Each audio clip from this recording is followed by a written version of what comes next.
Alors ici, nous allons faire une autre conjecture. Nous allons partir de deux angles correspondants qui ont exactement la même mesure. Et on va voir si les deux droites qui sont coupées par la séquente sont parallèles ou non. Donc j'ai déjà la droite AB. Je vais créer ici une séquente avec le point d'intersection.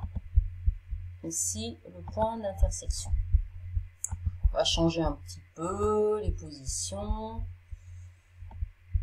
Voilà. Et on va créer, on va mesurer cet angle AED. Voilà. Et ce qu'on va faire, c'est créer un angle correspondant.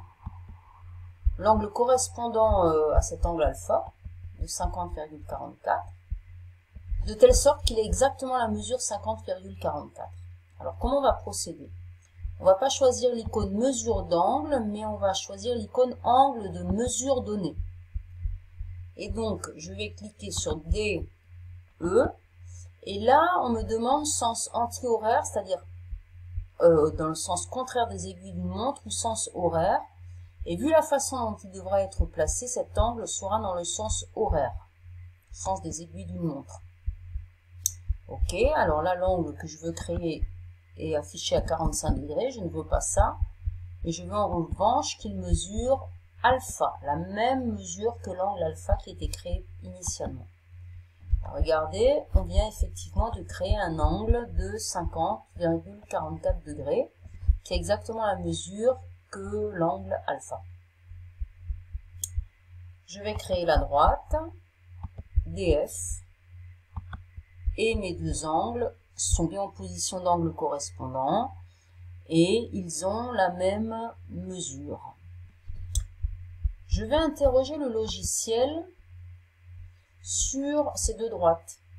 Donc cette droite-là et cette droite-là.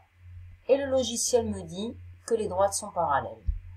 Autrement dit, si deux angles correspondants ont la même mesure, alors les deux droites coupées par la séquente sont parallèles.